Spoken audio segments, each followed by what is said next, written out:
मैं आफरीन को मैसेज कर दे रही, ठीक है ना, फिर रिवीजन है इसलिए कर देंगे।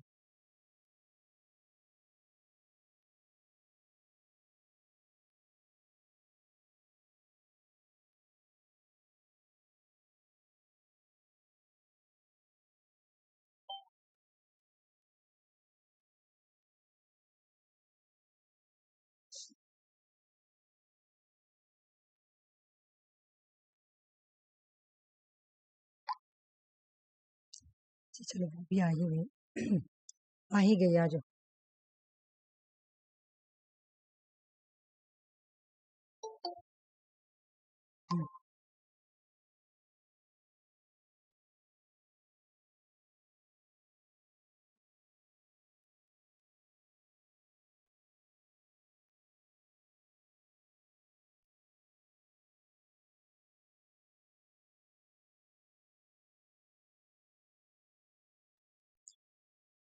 ये करो तो क्वेश्चन, फिर मैं बता रही हूँ।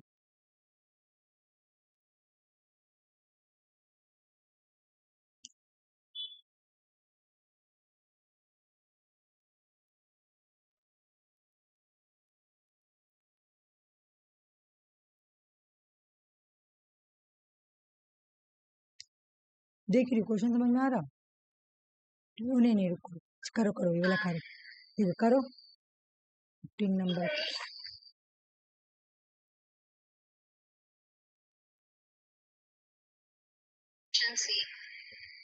ठीक है, बोलो Afreen. Council ministers. Council of minister, हाँ तुम लोग क्वेश्चन समझ गए, रुक जाओ एक मिनट। देखो क्या बोल रहा है कि जब डिसॉल्व होता है ना, लोकसभा जब डिसॉल्व होता है तो डिसॉल्व करता कौन है? प्रेसिडेंट। रिकमेंडेशन किसने कौन करता है? काउंसिल ऑफ मिनिस्टर, ठीक है। ये करो, who decide on dot and dispute rising out of the connection with the election of the president the vice president. जब इलेक्शन को लेकर कोई डिस्प्यूट होता है, कोई डॉट होता है ना, प्रेसिडेंट के इलेक्शन या वाइस प्रेसिडेंट के इलेक्शन को, तो वो कौन आके ये करता है, डिसाइड कौन करता है? Chief election commissioner. देख लो ठीक से।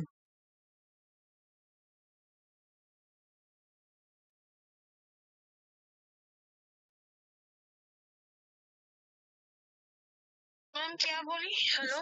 मैं बोल रही ना, मैं बता रही हूँ, मैं बोल रही हूँ कि मान लो कि प्रेसिडेंट का इलेक्शन हो रहा है और वाइस प्रेसिडेंट का इलेक्शन हो रहा है, ठीक है।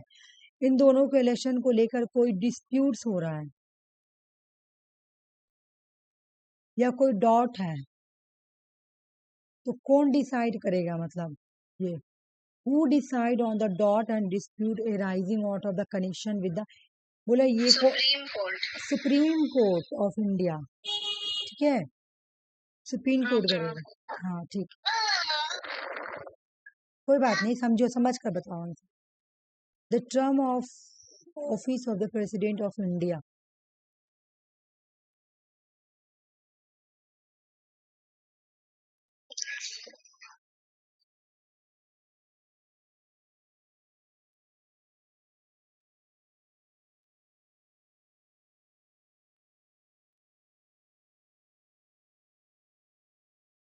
Ma'am option B.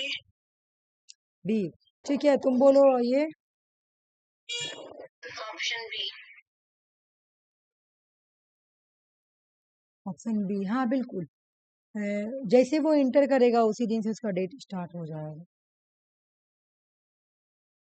अभी मैं करवाऊंगी रिवीजन, पहले ये क्वेश्चन सॉल्व कर लो फिर थोड़ा सा। वो participate the president election, president के इलेक्शन में कौन कौन पार्टिसिपेट करते हैं?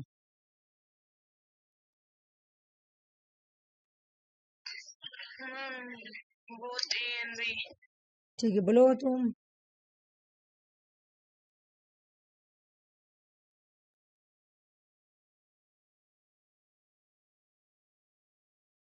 हाँ ऑप्शन सी। ठीक है, ये बताओ कौन सा नॉट करेक्ट है?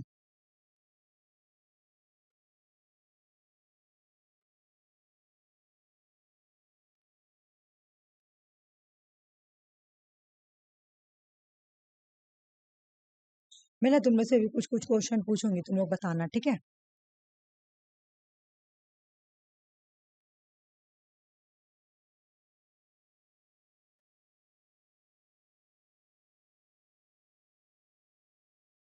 ये में नॉट मैच नॉट करेक्ट कौन सा?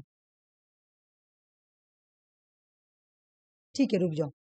इसका क्या बोले? All union territory members 60। मैं अभी सब बता रही हूँ, रुक जाओ। यहाँ पे और रिवीजन करते पहले। मैं क्वेश्चन पूछूं, बोलूंगी, तुम लोग बताना, ठीक है? मुझे तो आर्टिकल 60 हाँ, अभी तो मैं आंसर दिखाई तो। ठीक है, हाँ हाँ, अभी तो मैं दिखाई थी। मैं क्या बोली देखो, 60। अच्छा, प्रोसीजर फॉर इम्पीचमेंट ऑफ, एक मिनट को, क्वेश्चन क्या बोला? Not correct match. 61 में ही तो तुम्हारा प्रोसीजर, हाँ 61 में, सॉरी, हाँ। इसका जो इम्पीचमेंट का जो प्रोसेस है ना, वो 61 में है, और यहाँ पे 60 लिखा हुआ है, इस वजह से ये गलत है, ठीक है? चलो, मैं तुम लोग से कुछ कुछ क्वेश्चन पूछ रही हूँ, तुम लोग मुझे बताना है, ठीक है? नहीं होगा फिर तो मैं रिवीजन कराऊंगी, ठीक है ना? एक सेकंड रुक जाओ। पहले मैं पूछ लेती हूँ, कहाँ से पूछूं? चलो मुझे बताओ, क्वालिफिकेशन बताओ, क्या है प्रेसिडेंट का क्वालिफिकेशन? जल्दी जल्दी। सिटीजन ऑफ इंडिया, हाँ सिटीजन ऑफ इंडिया होना चाहिए, हाँ हाँ और लोकसभा से का मेंबर होना चाहिए, और बोलो। और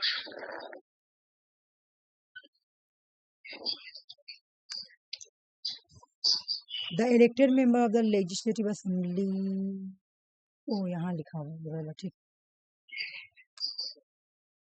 मैं बोलूं? हाँ, लोकसभा का तो मेंबर मतलब क्या बोलता है कि क्वालिफाई होना चाहिए लोकसभा के मेंबर बनने के लिए, है ना? एक तो ये क्वालिफिकेशन है कि क्वालिफाई होना चाहिए, किसके लिए भाई? किसके लिए क्वालिफाई होने चाहिए? लोकसभा का मेंबर बनने के लिए, मेंबर ऑफ द लोकसभा बनने के लिए आपके अंदर क्वालिफिकेशन होना चाहिए, है ना? ठीक है। उसके बाद होता है कि आप किसी भी तरह का प्रॉफिट होल्ड नहीं कर सकते हैं, ठीक है ना? शुड नॉट, हाँ, शुड नॉट मैं लिख दे रही हूँ, हाँ, शुड नॉट, किसी भी तरह का प्रॉफिट जो है आप होल्ड नहीं कर सकते। बताओ, ये कंप्लीट हो गया, शुड नॉट होल्ड, ठीक है ना? ऑफिस एंड प्रॉफिट, ये क्वालिफिकेशन समझ में आ गया कि इसका क्वालिफिकेशन क्या है? चलो मुझे बताओ तुम लोग कि इलेक्शन कैसे होता है, कौन कौन इलेक्शन में पार्टिसिपेट करता है?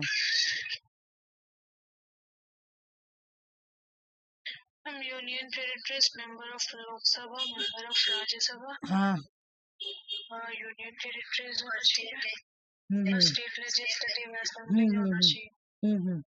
बिल्कुल सही बोली तुम लोग। चलो, मैं यहाँ पे एक बार मैं चार्ट में लिख दे रही हूँ, अपनी समझ में आ जाएगा। बोले जितने भी इलेक्टेड मेंबर हैं दोनों हाउस के, देख लो, इलेक्टेड,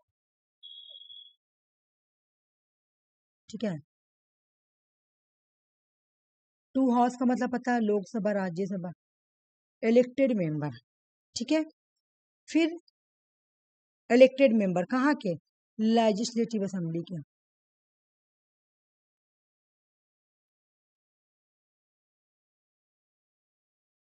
और यूनियन टेरिटरीज, हो गया? इलेक्टेड मेंबर दोनों हाउस, लेजिस्लेटिव और यूनियन टेरिटरीज, ये कहाँ पे पार्टिसिपेट करते हैं भाई? प्रेसिडेंट के इलेक्शन में। इलेक्शन का क्लियर हो गया डॉट, ठीक है? इलेक्शन डॉट क्लियर हो गया, ठीक है ना? फिर हम लोग क्वालिफिकेशन भी पढ़ लिए। ऑथ कौन दिलाता है? बताओ जल्दी से, ऑथ कौन दिलाता है प्रेसिडेंट को? चीफ जस्टिस, बोलो सुषमा, ऑथ कौन दिलाता है? CGI, CGI, chief justice of India auth दिलाते हैं, ठीक है? हो गया। क्वालिफिकेशन भी हम लोग पढ़ लिए, ऑथ भी पढ़ लिए कि कौन दिलाता है, ठीक है? क्या क्या इम्यूनिटी मिली हुई है ये बताओ मुझे। मैम जब तक वो अपना ऑफिस होल्ड करेगा उसके ऊपर कोई भी क्रिमिनल केस नहीं हो सकता है, बिल्कुल, हाँ, और क्रिमिनल केस नहीं हो सकता, सिविल केस हो लेकिन उसको उससे पहले 14 डेज का नोटिस देना हाँ पड़ेगा हाँ हाँ हाँ और उसको बिल्कुल जेल नहीं हो सकता है हाँ हाँ और जब तक इम्प्रिजन नहीं किया जा सकता। बिल्कुल सही बोली, बिल्कुल बोली कि उसको इम्यूनिटी क्या मिला हुआ है, कोई भी नो क्या नहीं होगा भाई, क्रिमिनल प्रोसीडिंग नहीं होगा। ठीक है सुषमा, ये कल मैं क्वेश्चन सॉल्व की थी ये वाला, कोई भी क्रिमिनल प्रोसीडिंग नहीं चलेगा। ठीक ना, कब, जब वो ड्यूरिंग ऑफिस रहेंगे, ड्यूरिंग ऑफिस में उनको ये इम्यूनिटी मिली हुई है। ठीक है, या फिर सिविल प्रोसीडिंग होगा लेकिन 2 मंथ का नोटिस देना पड़ेगा। ठीक है ना, सिविल प्रोसीडिंग हो सकता, 14 डेज का मैम, नहीं 2 मंथ, 2 मंथ तो ओके इम्पीचमेंट के लिए तुमको 14 डेज का नोटिस दिया जाता है, लेकिन सिविल प्रोसीडिंग के लिए 2 मंथ का नोटिस देना पड़ेगा। ठीक है, 2 मंथ का नोटिस देना पड़ेगा। ठीक है, उसके बाद इनको क्या नहीं किया जा सकता है, नो, और क्या नहीं किया जा सकता है, इनको अरेस्ट नहीं किया जा सकता। हाँ बिल्कुल, अरेस्ट नहीं किया जाता है, जेल में भी नहीं डाला जा सकता है। ठीक है, क्या नहीं किया जाता, इम्प्रीजन नहीं किया जाएगा, इम्प्रीजन नहीं किया जाएगा। ठीक है ना।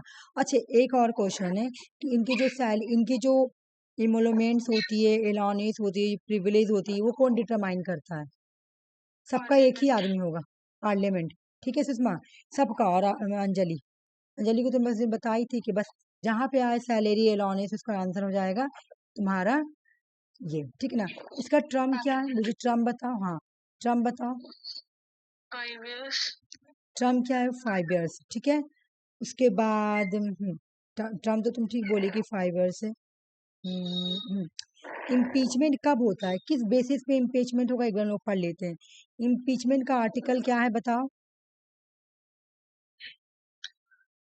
61, हाँ देख रहे हो सुषमा, आर्टिकल 61 में बोला गया है इम्पीचमेंट, प्रेसिडेंट का इम्पीचमेंट। ठीक है ना, किस बेसिस पे होगा, अगर होगा तो वायलेशन, misbehavior, हाँ वायलेशन ऑफ द कॉन्स्टिट्यूशन, इसने कॉन्स्टिट्यूशन को क्या किया हो, वायलेशन किया, या मिसबिहेवियर जो भी है ना। तो सबसे पहले क्या करना पड़ेगा, चलो आ जाओ, बोला कहीं पर भी इंट्रोड्यूस कर सकते हैं, इधर हाउस।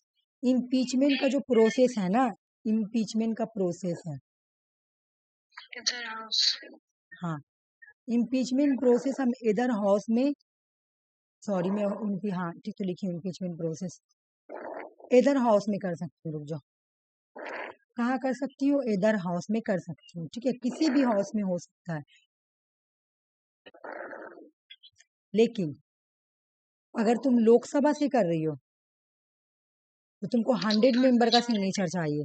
ठीक है, अगर राज्यसभा से करोगी तो कम से कम राज्यसभा में 50 मेंबर का सिग्नेचर चाहिए। ठीक है, स्पेशल मेजोरिटी, हम्म बिल्कुल, नहीं सिग्नेचर, सिग्नेचर चाहिए, सिग्नेचर, सिग्नेचर चाहिए कि हाँ हम उन पे इम्पीचमेंट लगा रहे हैं, आप लोग मेरे बात से सहमति है कि नहीं।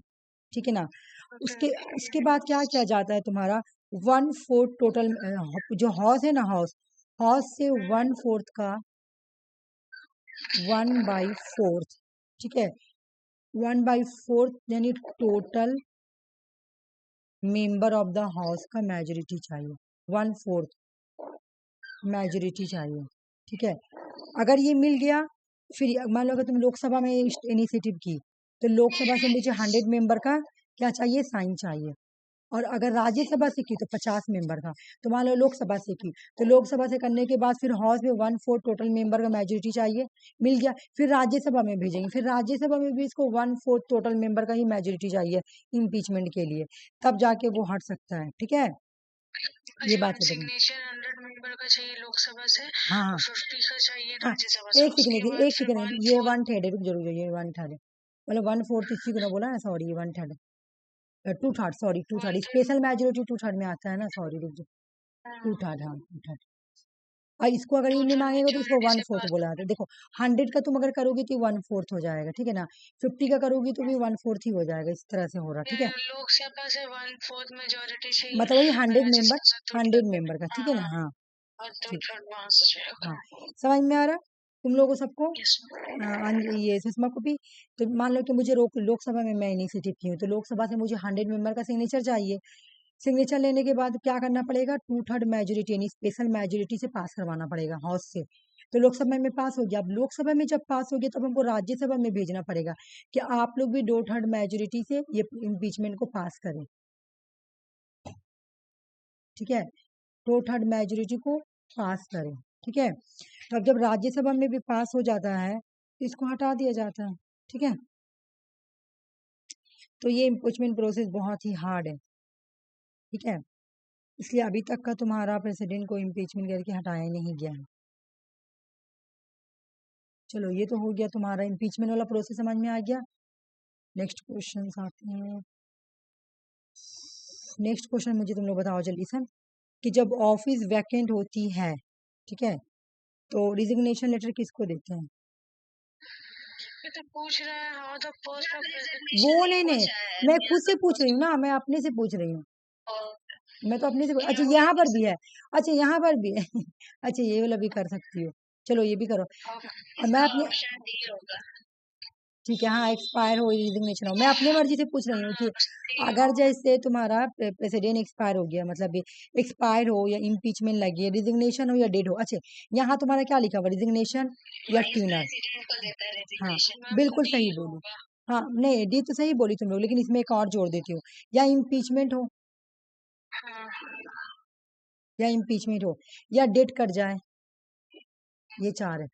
किसको देता है, वाइस प्रेसिडेंट को। वाइस प्रेसिडेंट को। मैं क्वेश्चन नहीं देखी, मैं तो अपनी तरफ से क्वेश्चन पूछ रही हूँ। ठीक है, ये तो तुम लोगों का क्लियर हो गया। ठीक है ना, कितने मंथ के अंदर, समझना मेरी बात, ठीक है ना, कितने मंथ के अंदर जल्दी से को इलेक्शन करवाना होगा अगर सीट वैकेंट है तो? 6 मंथ। बोलो सुषमा।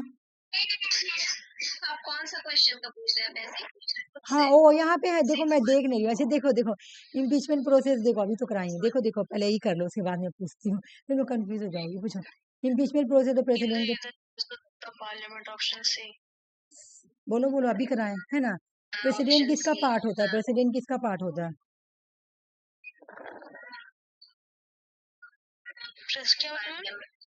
प्रेसिडेंट किसका पार्ट होता है, लोकसभा का, राज्यसभा का, पार्लियामेंट का? सुषमा का। बिल्कुल, पार्लियामेंट का 3 पार्ट बताया ना, बताए थे ना, लोकसभा, राज्यसभा और प्रेसिडेंट। चलो ये बताओ, इसमें से कौन सा पावर प्रेसिडेंट को नहीं दिया गया?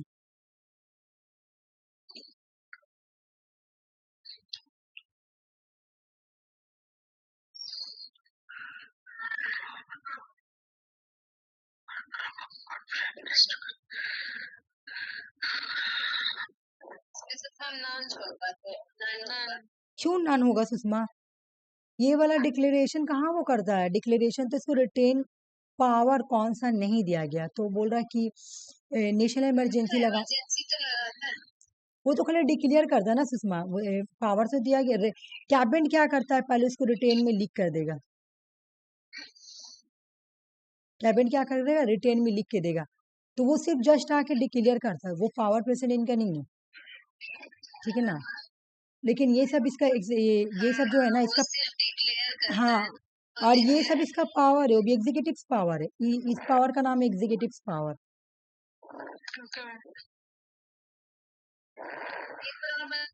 तो इसका क्या बोले, डिक्लेयरिंग नेशनल इमरजेंसी कौन डिक्लेयर करता था? प्रेसिडेंट करता है, लेकिन प्रेसिडेंट अपनी मर्जी से नहीं ना करता सुषमा, उसको कैबिनेट जो होता है ना, कैबिनेट वो रिटेन में लिख कर देता है, वो जाके जस्ट खाली अपॉइंट करता है।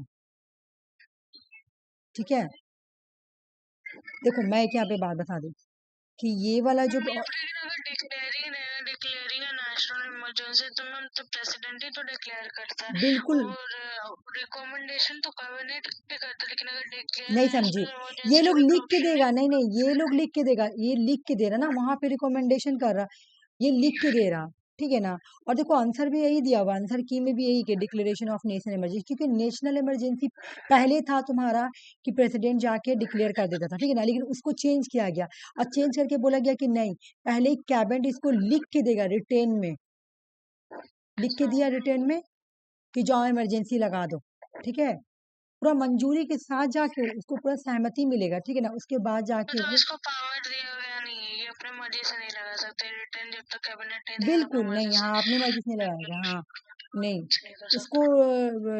ये लिख कर देगा, उसके बाद ही लगाएगा। और आंसर की में भी यही है क्वेश्चन आंसर दिया हुआ, मतलब देखो यार तो थोड़ा सा है, हमको भी इसमें लगा डॉट, बिकॉज कि देखो यहाँ पे तुम्हारा दे रहा कि डिक्लेयर, तो ये भी ये बात तो सही तुम बोली कि यहाँ पे तो रिकमेंडेशन करता तो सिर्फ खाली अपॉइंट करता, ठीक है ना, ये बात तो सही बोली, लेकिन इसका आंसर यही दिया मतलब कंक्लूजन में यही लिखा हुआ था कि तुम्हारा मतलब अगर मैं इसमें पढ़ी तो कि क्यों नहीं होगा इसका, बिकॉज कि कैबिनेट जो है ना वो लिख कर देते हैं। और एक चीज और है, ये देखो इसकी वजह से और ये कैसे थोड़ा डॉटफुल हो रहा, तुम जब पावर निकालोगी ना प्रेसिडेंट का किसी भी बुक वगैरह में, तो पावर में तुम्हारा नेशनल इमरजेंसी भी देता है कि कोई नेशनल इमरजेंसी डिक्लेयर करने का पावर दिया गया है, लेकिन क्वेश्चंस में आंसर नहीं दिया हुआ था, आंसर ही दिया था। हम इसको बार बार इसलिए देखे थे क्योंकि एग्जाम मैं तुम लोगों को पढ़ाई भी थी तो पावर में ही रखी थी कि क्या क्या पावर दिया गया है प्रेसिडेंट को, है ना, तो ये क्वेश्चन थोड़ा सा ऐसे ही था। प्रेसिडेंट रूल भी पढ़ाई थी। हाँ फिर से देखो भाई नेशनल इमरजेंसी में तो सभी नेशनल इमरजेंसी तो अलग है ना, 3 तरह का इमरजेंसी होता है, हाँ, एक एक होता फाइनेंशियल, एक एक नेशनल, एक नेशनल, एक कॉन्स्टिट्यूशनल, स्टेट और कॉन्स्टिट्यूशनल एक तुम्हारा, हाँ प्रेसिडेंट। एक हो गया नेशनल स्टेट, एक हो गया फाइनेंस, स्टेट को ही कॉन्स्टिट्यूशनल बोलते हैं, ये प्रेसिडेंट रूल बोलेंगे, ठीक है ना। तो नेशनल इमरजेंसी को डिक्लेयर करने के लिए रिटेन कैबिनेट की रिटेन मंजूरी चाहिए, इस वजह से इसको बोला गया कि ये पावर नहीं है इसका।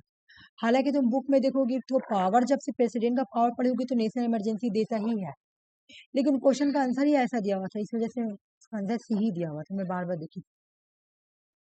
अच्छा ये बताओ which of the following is appoint with the president, किसको किसको अपॉइंट करते हैं प्रेसिडेंट। बहुत बच्चा वाला क्वेश्चन है ना मैं छोटा क्वेश्चन उठा के लिया, आ जाओ।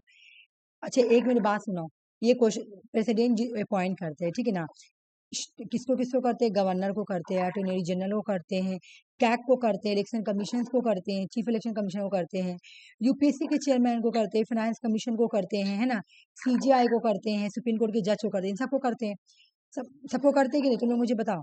प्रेसिडेंट इन सारे लोगों को अपॉइंट करते हैं, ठीक है, तो प्रेसिडेंट जो अपॉइंट करता है ना, समझना, ये जो अपॉइंट कर रहा है ना, ये सब किस पावर के अंदर आएगा, एग्जीक्यूटिव पावर के अंदर, इसमें आएगा एग्जीक्यूटिव पावर के अंदर, ठीक है। प्राइम मिनिस्टर को भी अपॉइंट करे, ये भी एग्जीक्यूटिव पावर के अंदर आएगा, है ना। फिर उसके बाद इसका अंदर एक और है कि जितने भी काम होते हैं तुम्हारे गवर्नमेंट ऑफ इंडिया के, जितने भी काम होते हैं वो किसके नाम पे होते हैं, गवर्नमेंट ऑफ इंडिया का जो भी काम भी होता है वो किसके नाम पे होता है, या जो भी एक्शन ले जाते हैं प्रेसिडेंट के नाम से होते हैं, तो ये भी इनका एग्जीक्यूटिव पावर है, बस ये दिमाग में रख लेना, ये एग्जीक्यूटिव पावर है, ठीक है। फिर आज हम लोग नीचे आते हैं, तो क्वेश्चन नहीं होगा मेरे ख्याल से, ये सब तो हो गया, भी करवाए ना। चलो अब रिवीजन ऐसे कर लेते, पूछ पूछ कर फ्लो चार्ट बनाकर, तुम लोग का रिवीजन हो रहा है कि नहीं बताओ, प्रेसिडेंट का क्वेश्चन हो रहा ना, ठीक है। अब मुझे तुम लोग ये बताना कि जैसे प्रेसिडेंट डिक्लेयर करता है कि कोई, आंसर ही बता दी, मैं फिर भी बोल रही हूँ, देखो शेड्यूल, ठीक है, शेड्यूल, शेड्यूल एरिया या ट्राइबल एरिया, ठीक है, शेड्यूल एरिया है कि नहीं, ट्राइबल एरिया है कि नहीं, ये डिक्लेयर कौन करता है, तुम लोगों को पता, अभी मैं बताई कौन करता है डिक्लेयर, प्रेसिडेंट जाके डिक्लेयर करता है कि ये शेड्यूल एरिया है ना, या ये ट्राइबल एरिया है, ठीक है, ये प्रेसिडेंट को पावर दिया गया। लेजिस्लेटिव पावर के अंदर क्या क्या आएगी, एक बार देख लो, लेजिस्लेटिव पावर के अंदर क्या क्या आएगी, आ जाओ पहले हम लोग ये पढ़ते हैं, ठीक है। पार्लियामेंट को समन कौन करता है, बुलाता कौन है, समनिंग कौन करता है, समन या समनिंग, ठीक है, समन का मतलब बुलाना। फिर प्रोग कौन करता है, प्रोग मतलब खत्म हो गया सेशन, ठीक है, प्रेसिडेंट हो जाओ। रॉक का मतलब क्या होता है, जैसे जब सेशन खत्म हुआ तो वो डेट नहीं बताएगा कि अगला सेशन कब आएगा, ठीक है, इसलिए उसी को बोलेंगे कि प्रॉग, प्रॉग या प्रोगिंग जो भी तुम बोल सकती हो, ठीक, ये हो गया। फिर और मुझे ये बताना कि ज्वाइंट सेशन को ज्वाइंट सेशन को समन कौन करता है, ज्वाइंट सेशन को समन कौन करता है,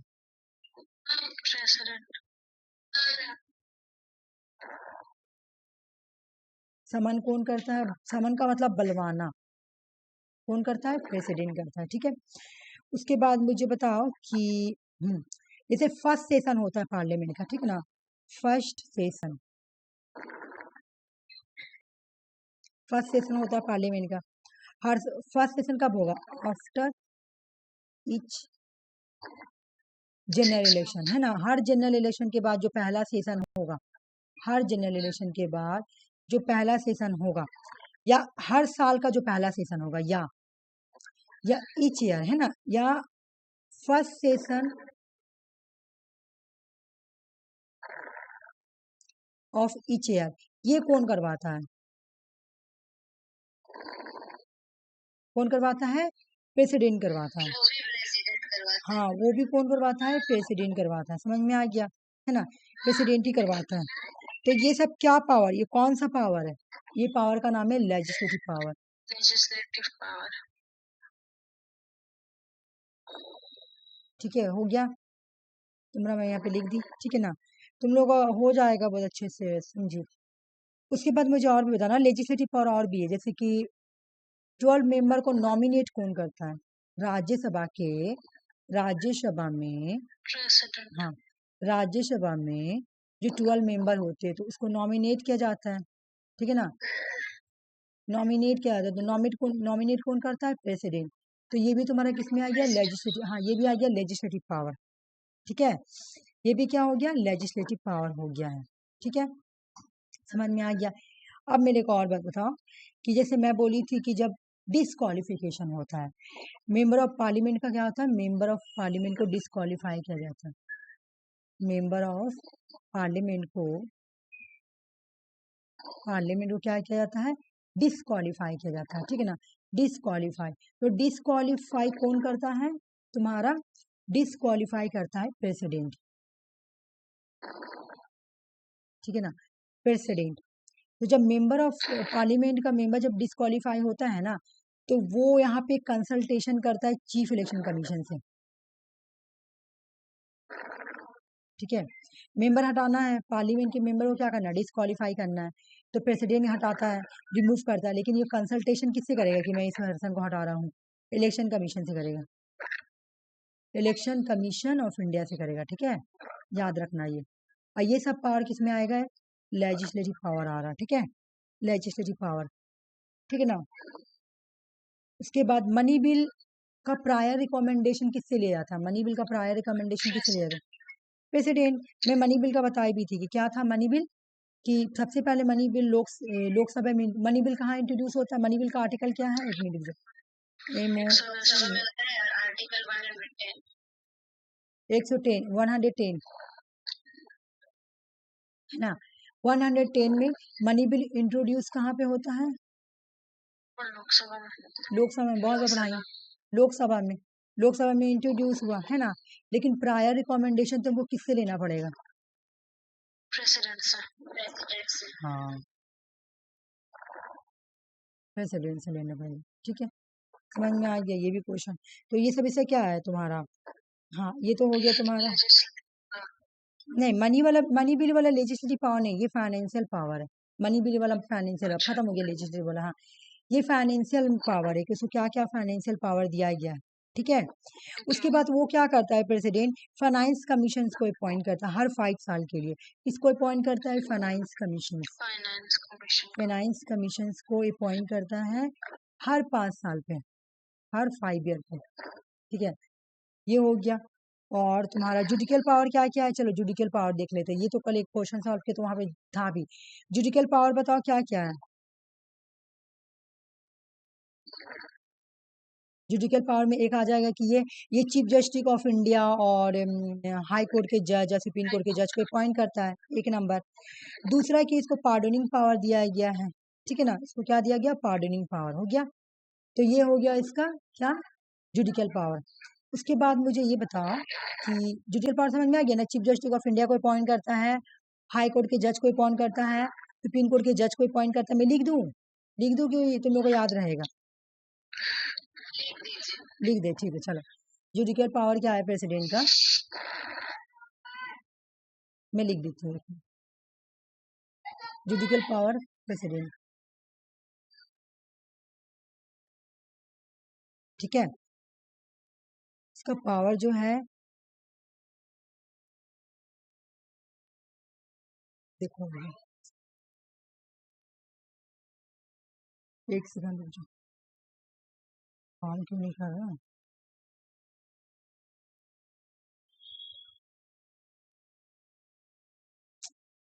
कैसे क्यों चल रहा है? एक सेकंड में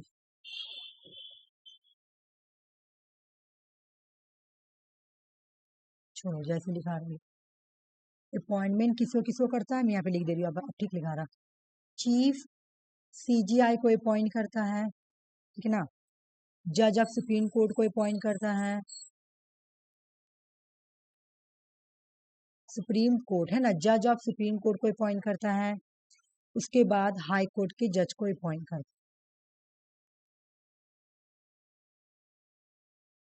हाई कोर्ट के जज को अपॉइंट करता है। ये इसका जुडिशियल पावर है, ठीक है। उसके बाद पार्डनिंग पावर भी दी गई है ना। उसके बाद और कौन पावर दी गई? पार्डनिंग पावर भी दी गई। ये मैं पार्डनिंग पावर पढ़ा चुकी हूँ उस दिन जब गवर्नर पढ़ा रही थी, तो ठीक है। उसके बाद तुम्हारा है एक और पावर, वीटो पावर। प्रेसिडेंट को 5 तरह का वीटो पावर दिया गया, ठीक है ना। प्रेसिडेंट को कितने तरह का वीटो पावर दिया गया है? 5 तरह का। हाँ, 5 तरह, लेकिन इंडिया में सिर्फ 4 ही वीटो पावर चलता है। एक मैं यहाँ पे लिख दे रही, हाँ बिल्कुल, टाइप्स ऑफ वीटो,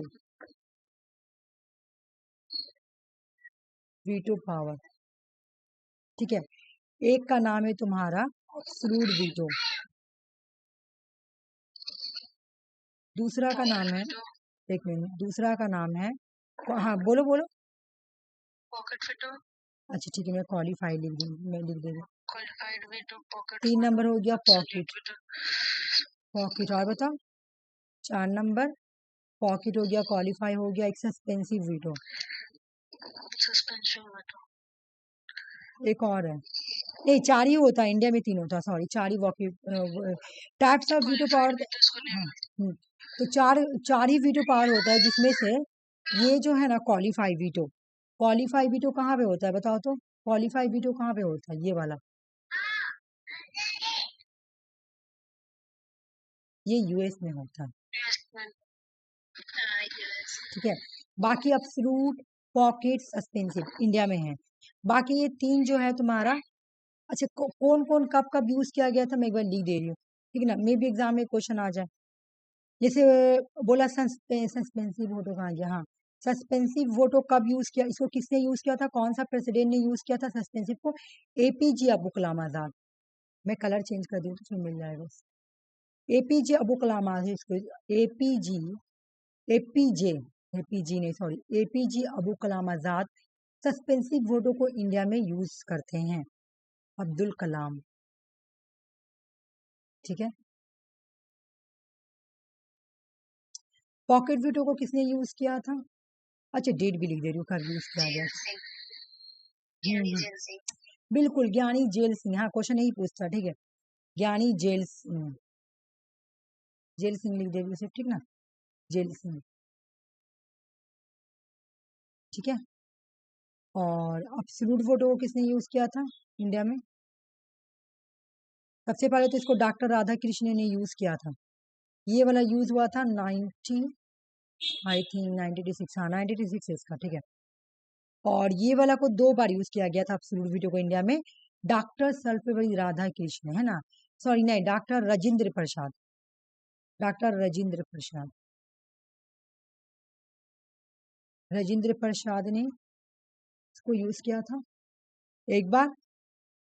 दूसरी बार विन के क्या बोला था देखो ना मैंने, विक्रा विनकेंद्र रामन, वे क्या नाम, विनिका नहीं हो रहा, मैंने हाँ हाँ मेरे कभी कभी मुझे प्रोनाउंसिएशन करने में बहुत ज्यादा ये हो जाता है। देखो मुझको लगता है ये डिस हाँ विनकेंद्र रामन, ये हमको लगता है डिसेबिलिटी है, पढ़ाते पढ़ाते मुझे ये वाला बीमारी हो गया कि मैं पढ़ाते पढ़ाते प्रोनाउंसिएशन नहीं हो पाता, ठीक है।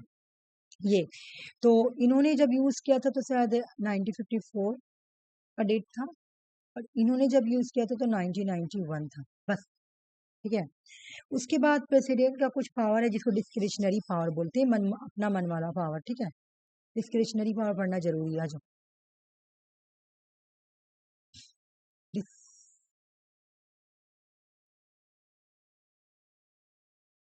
डिस्क्रिशनरी पावर को कहाँ पे यूज किया जाता है? कोई मेजोरिटी नहीं है, नो सिंगल मेजोरिटी, ठीक है, तब वहां पे प्रेसिडेंट अपॉइंट करता है प्रेसिडेंट को, ठीक है ना। No single majority, no single majority, किसी की मेजोरिटी ही नहीं आई है कोई भी पार्टी की, नो सिंगल मेजोरिटी है ना, नो सिंगल पार्टी मेजोरिटी, किसी के पास भी मेजोरिटी नहीं है, मेजोरिटी नहीं है। किसमें? लोकसभा का इलेक्शन में, लोकसभा के इलेक्शन में किसी ने भी मेजोरिटी नहीं उठाई, तब क्या होगा, यहाँ पे डिसीजन कौन लेगा? तब यहाँ पे प्रेसिडेंट क्या यूज करेगा? अपना डिस्क्रिशनरी पावर, क्या यूज करेगा? डिस्क्रिशन पावर को यूज करेगा और अपॉइंट करेगा prime minister,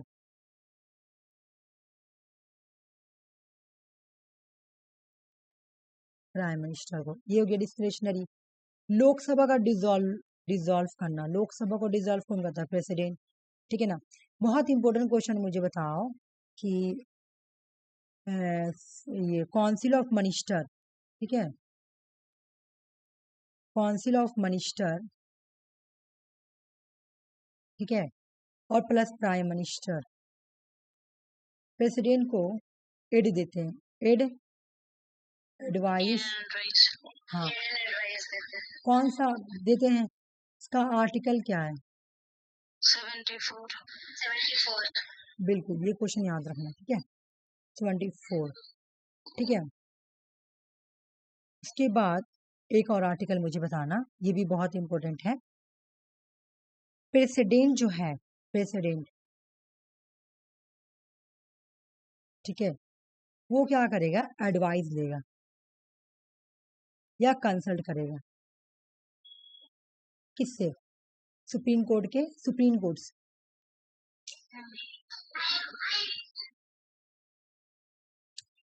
president of India जो है वो क्या करता है? उसको पावर दिया गया है कि वो सुप्रीम कोर्ट से कंसल्ट कर ले या एडवाइस ले ले, कुछ भी ले ले, है ना, इससे सुप्रीम कोर्ट से, ठीक है।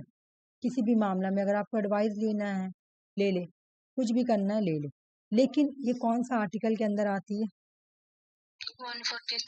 143 में याद करवाई थी ये वाला बहुत अच्छे से। ये सब प्रीवियस क्वेश्चन है, हमारा एग्जाम में आया हुआ, ठीक है।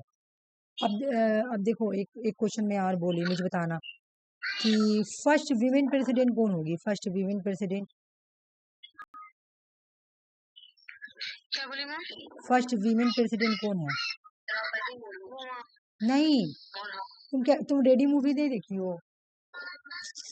बोले एपीजे अब्दुल कलाम आजाद बताते, लेकिन प्रतिभा पाटिल, प्रतिभा पाटिल, प्रतिभा पाटिल ट्राइबल, तो ट्राइबल मुर्मू ट्राइबल पहली नहीं है, वो उससे पहले AK नारायण थे, ठीक है। नहीं, मुर्मू वो तो ट्राइबल ग्रुप से बिलोंग करती है ना, तो पहला ट्राइबल वो नहीं है, वो सेकंड ट्राइबल है। हाँ हाँ हाँ हाँ हाँ, उसके बाद मुर्मू, सही बोल रही हो। अच्छा, दो ट्राइबल कास्ट से बिलोंग करती थी। नहीं नहीं, ये मुर्मू ट्राइबल कास्ट में तुम्हारा, पहली विमेन जो है ट्राइबल से हाँ हाँ बनी है, हाँ, ऐसे बोल सकती हो कि हाँ पहली विमेन, हाँ। लेकिन अगर तुम ऐसे क्वेश्चन पूछेगी, अगर तुमसे ऐसे क्वेश्चन पूछेगा कि पहला प्रेसिडेंट कौन था ट्राइबल, तो वो नहीं होंगी, ठीक है।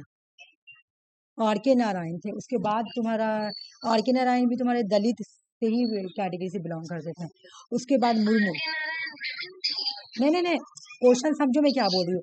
अगर क्वेश्चन पूछे कि ट्राइबल प्रेसिडेंट पहले कौन थे, ये मैं बोल रही हूँ, ट्राइबल प्रेसिडेंट, वुमेन नहीं बोल रही हूँ, हाँ ये बोलो। जब ऐसे पूछेगा फर्स्ट वीमेन ट्राइबल, तो एक ही तो है फर्स्ट वीमेन ट्राइबल प्रेसिडेंट, तब मुर्मू, ये मैं बोल रही हूँ, ठीक है। अच्छा, मुझे इन दो प्रेसिडेंट का नाम बताओ जिनका ऑफिस में ही डेड हो गया था। एक जाकिर हुसैन थे, जाकिर हुसैन, हाँ, और एक का नाम हमको याद नहीं, एक ही का नाम याद है, एक और नहीं है, फखरुद्दीन अली, फखरुद्दीन अली। हाँ, ये नेट का क्वेश्चन। हाँ, फखरुद्दीन अली अहमद, ठीक है, फखरुद्दीन अली अहमद।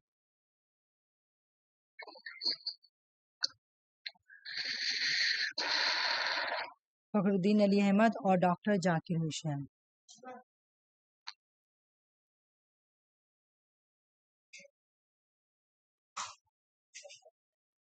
ठीक है, और तो ऐसा कोई क्वेश्चन है नहीं जो मैं तुमसे हाँ, आर्टिकल तो ये बचा हुआ है, मेन चीज तो बचा हुआ है।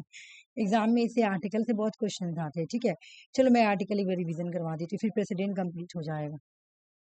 मैम एक चीज और पूछना था क्या? ना, हम कल वो पढ़ रहे थे ना, तो वो बोल रहा था कि एम्प्टी लिबर्टी किसको बोला गया था ma'am? Empty liberty? Empty liberty मैं नहीं समझ पा रही तुम क्या बोल रही हो। मैम क्वेश्चन में था कि कौन किसको एम्प्टी लिबर्टी बोला था, कौन थिंकर किसको एम्प्टी लिबर्टी बोला था, वो वाला शायद सॉल्व किया हुआ, वही हमको आपसे पूछना था। अच्छा, मुझे क्वेश्चन भेजोगी, मेरे माइंड में नहीं है वो। ठीक है, वही वो वाला ना, इक्वालिटी या लिबर्टी के बीच में जो बराबरी है, वही वाला। बोला था शायद। नहीं देखो, ये एमटी बोली, मुझे लग रहा है एमटी, सुनो, एमटी मुझे सुनाई दिया कसम से। नहीं, इम्पीटी हो जाएगा ना, इम्पीटी। मैम एम्प्टी बोलते हैं उसको।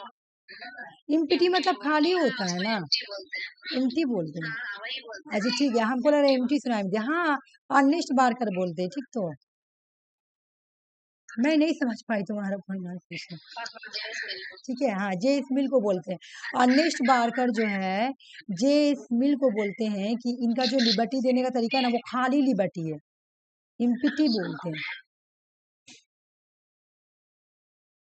क्रिटिसाइज कर रहे एक तरीका से। ठीक है, देखो फ्लो चार्ट, अर्नेस्ट बारकर जे स्मिल को एम्पिटी लिबर्टी बोलते हैं। ठीक है, हम भी बोले एम्प्टी लिबर्टी करके, तो हम कुछ दिए नहीं है मेरे माइंड। देखो प्रोनाउंसिएशन में सब गड़बड़ा है। वो जो हम प्रिंसिपल और ट्रांजिशनल जो दे दिया लिबर्टी, उसी की वजह से एम्प्टी लिबर्टी बोला ना। हाँ, मतलब एक देखो, एक जगह तुमको बोल रहा हम, फिर एक जगह, हाँ हाँ, एक जगह देखो, वो तो कंफ्यूजन है, वो हर जगह दिख रही हो। कभी वो इंडिविजुअल को फ्रीडम दे रहे हैं, फिर उसके बाद बोले स्टेट भी इंटरफेयर करो, जबकि नेगेटिव लिबर्टी पॉजिटिव लिबर्टी अपने मामला में एकदम क्लियर है। एक स्टेट को सपोर्ट करते हैं, एक स्टेट को सपोर्ट नहीं करते, लेकिन ये तो दोनों चीज कर रहे हैं ना। तो इस वजह से बोले कि इनका जो लिबर्टी का जो तरीका है ना, वो बिल्कुल इम्पटी वाला ही है, सेल्फ रिगार्डिंग रिगार्डिंग वाला। ठीक है, ठीक है, मुझे थोड़ा कोई कुछ कुछ आर्टिकल बता दो उसके बाद। अच्छा, मैं एक मिनट रुक जाओ। पार्डनिंग पावर का आर्टिकल बताओ तो, इसका प्रेसिडेंट का पार्डनिंग पावर, पार्डन,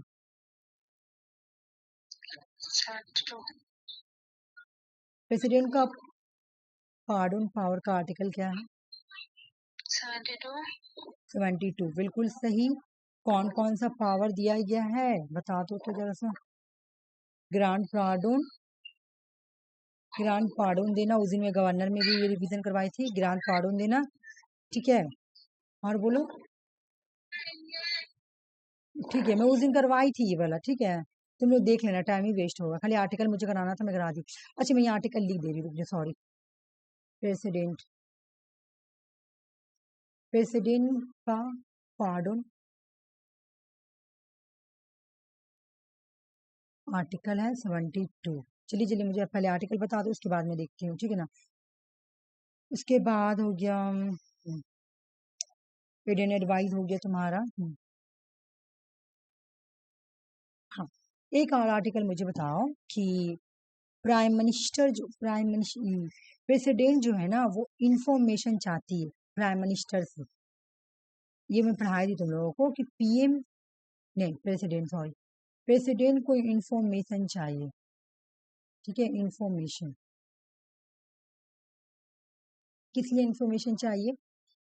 कि जैसे कोई भी स्टेट से रिलेटिव मामला, कोई उन्होंने लॉ बनाया, ठीक है ना, उन्होंने प्राइम मिनिस्टर और काउंसिल ऑफ मिनिस्टर ने मिलकर क्या क्या बनाया, स्टेट से रिलेटेड क्या क्या उन्होंने अफेयर किया, उससे रिलेटेड अगर इनको इन्फॉर्मेशन चाहिए तो कौन सा आर्टिकल आएगा? आर्टिकल 78। हाँ, आर्टिकल 78। ठीक है ना, समझ में आ गया? उसके बाद में पूरा वाला आर्टिकल ले जाऊँ। हाँ, मुझे ये वाला एक बार करा दो, मुझे रुक जाओ। मैं तुम लोगों को बोली थी। अच्छा, आर्टिकल 52 में क्या बोला गया, बोला तो प्रेसिडेंट होंगे।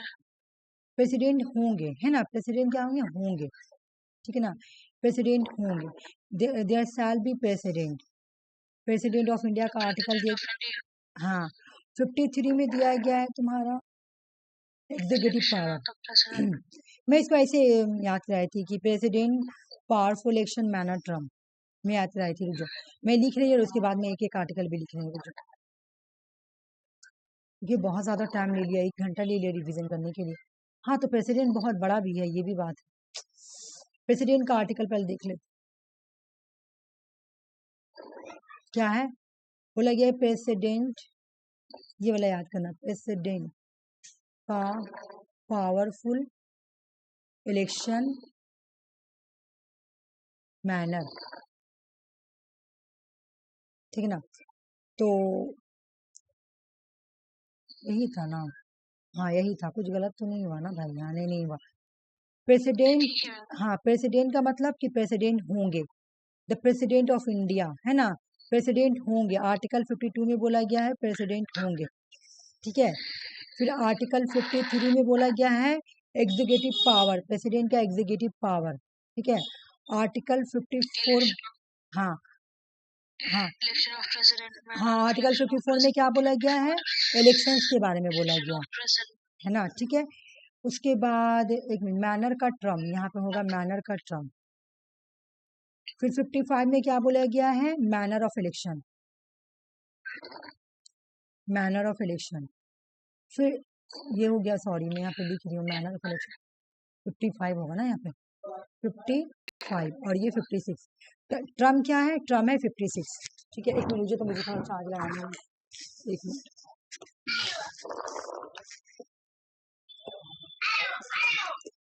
मेरा बेटा चिल्ला रहा है ना इतना। छोटा बच्चा तो यही प्रॉब्लम,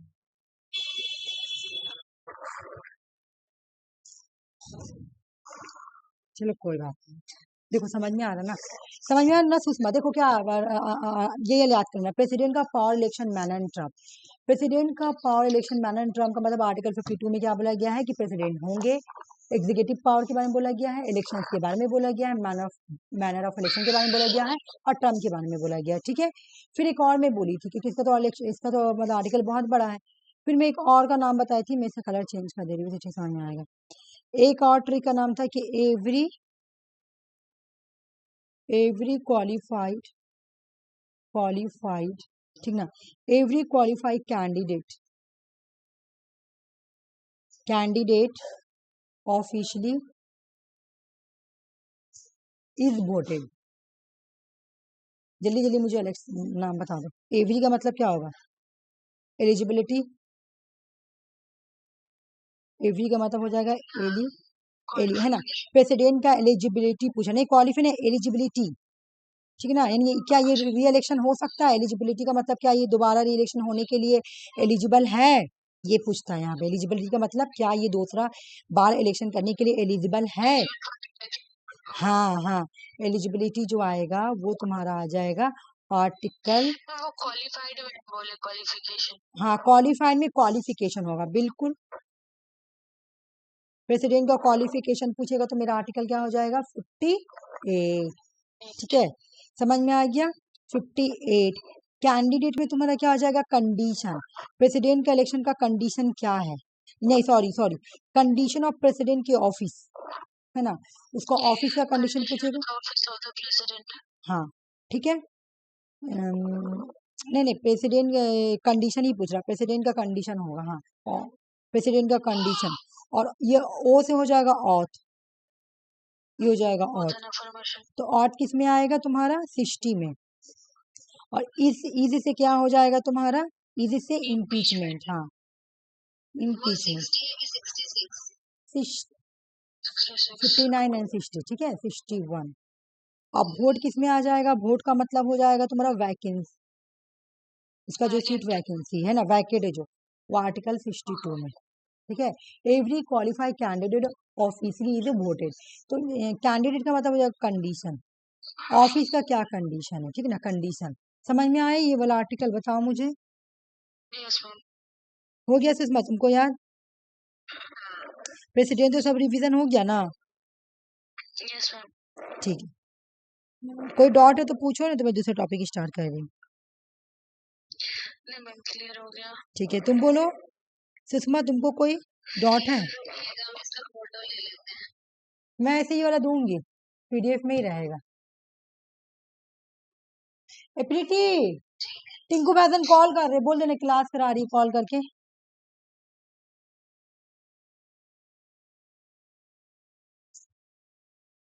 टिंकू बैसन कॉल कर रहे, थोड़ा सा उठाना, मेरे मोबाइल में कर रहा है, बोल देने क्लास कर रहे। ले ली फोटो सुषमा, ये वाला भी फोटो, ये भी ले लो सुषमा फोटो, ऐसे तो इसमें रहेगा ही सुषमा, रहेगा इसमें, तुम ना यही वाला को रिवीजन कर लेना डायरेक्ट, ठीक है? ऐसे रहेगा। गवर्नर का रिवीजन करवा दी हूँ, ठीक है, गवर्नर का रिवीजन करवा दी। वैसे एक दो क्वेश्चन है, करोगी तो सब जल्दी जल्दी कर लो, फिर उसके बाद मैं दूसरा टॉपिक स्टार्ट कर देती हूँ रिवीजन करने की। वो जो काउंसिल एडमिनिस्ट्रेटिव है हाँ, बोल रहे थे। वो मैं मंडे को करवा दूंगी, छोटा सा टॉपिक है, ज्यादा बड़ा नहीं है, फौरन करवा दूंगी, ठीक है? ठीक है ना, चलो एक बार कंप्लीट हो गया ना टॉपिक करवाना, अभी रिवीजन चल रहा है। सारा टॉपिक हो गया सुषमा, खाली रिवीजन, और रिवीजन में कब? रिवीजन हो रहा है। 1 सितंबर से हम रिवीजन करा रहे हैं, 1 सितंबर से, अच्छा। है ना? 1 सितंबर से हम रिवीजन करवा रहे हैं, हाँ 1 सितंबर से रिवीजन करवा रहे हैं। चलो, कॉन्स्टिट्यूशनल बॉडीज किसको बोलते हैं समझना, ये तुम्हारा है सिलेबस में, ठीक है ना, और ये मैं करवा भी चुकी हूँ पहले। कॉन्स्टिट्यूशनल बॉडीज किसको बोलते हैं? कॉन्स्टिट्यूशनल बॉडीज उसको बोलते हैं जिसके पास आर्टिकल हो, जिसके बारे में constitutional bodies are important bodies in India, drive their power and authority from the constitution. Constitutional bodies उसको बोलते हैं जो अपना पावर कहाँ से ड्राइव करे? कॉन्स्टिट्यूशन से। तो उसको पावर कॉन्स्टिट्यूशन से कब मिलेगी? जब उसको आर्टिकल से मिलेगी। कहने का मतलब है, चलो अभी हम क्या बोल रहे हैं कि तुम्हारा ये कैग, कैग का आर्टिकल क्या है? 48 है, ठीक है?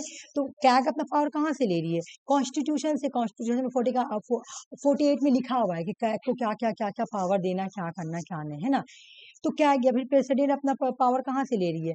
आर्टिकल से। तुम देखिए ना, वो लोग कॉन्स्टिट्यूशन से पावर ले रही है, क्योंकि उन लोगों को साफ साफ उन लोगों को आर्टिकल दिया हुआ गया कि इस आर्टिकल में प्रेसिडेंट को ये करना है, इस आर्टिकल में कैग को ये करना है, तो उसको कॉन्स्टिट्यूशन बॉडीज बोलते हैं जिसको पावर मिलता है कॉन्स्टिट्यूशन से, आर्टिकल के थ्रू। तो हम इसको एकदम सीधा सादी लैंग्वेज में बोलेंगे कि जिसके पास आर्टिकल है वो है कॉन्स्टिट्यूशनल बॉडीज, ठीक है?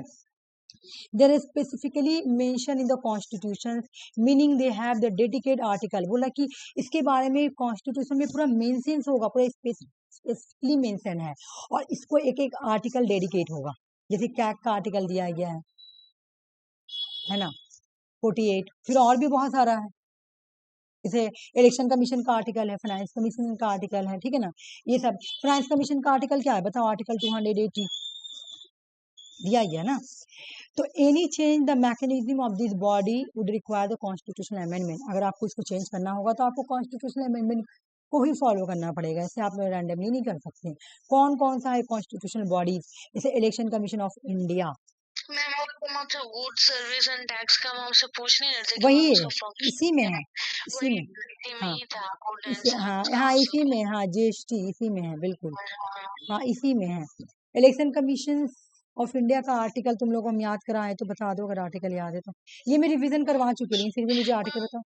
324 to 329। हाँ बिल्कुल सही बोली, 324 से लेकर 329, हाँ रिवीजन भी हो चुका है, ठीक है? देखो, UPSC union public service commission क्या है? Constitutional bodies. State public service commission क्या है? Constitutional bodies. Finance commission of India क्या है? Constitutional. Good and service tax and GST क्या है? Constitutional bodies. National commission for schedule caste क्या है? Constitutional bodies.